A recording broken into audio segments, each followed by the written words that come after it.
आमतौर पर हमारी दिल्ली में 22,000 रुपए में शानदार 3 से 4 बेडरूम वाला फ्लैट मिल जाता है, लेकिन अमेरिका अब इतनी फीस सिर्फ एक वर्किंग वीजा के लिए लेगा।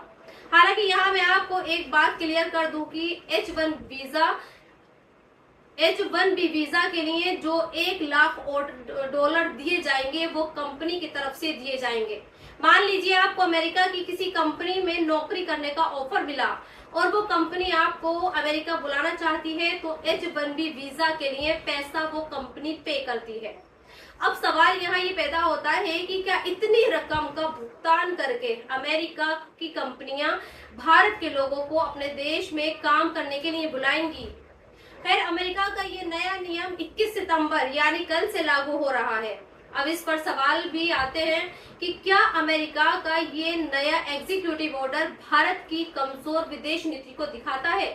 क्या ये नया ऑर्डर पीएम मोदी को कमजोर पीएम साबित करता है? तो इसका जवाब ये है कि अमेरिका का H1B वीजा पर ये आदेश दुनिया के सभी देशों के लिए है। ये पाकिस्तान के लिए भी है, ये इंग्लैंड के लिए भी है। तो अगर राहुल गांधी को ये लगता है कि एक वर्किंग वीजा की फीस बढ़ाने से देश का पीएम कमजोर होता है, तो फिर ब्रिटेन का पीएम भी कमजोर है, पाकिस्तान का पीएम भी कमजोर है। क्योंकि जिस तरह से हमारे देश के लोग अमेरिका में जाकर काम करते हैं, उसी तरह से दुनिया के दूसरे देश के लोग भी वहां जाकर काम करते हैं।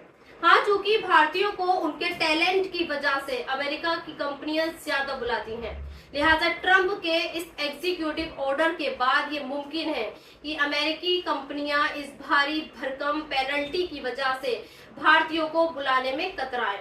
लेकिन अमेरिका ये जानता है कि भारत के बिना उसका काम नहीं चलेगा, और इसलिए आज मैं आपसे कह रही हूँ कि अगले कुछ दिनों या फिर कुछ महीनों में आप ये देखेंगे कि अमेरिका ने अपने इस फैसले को बदल लिया है।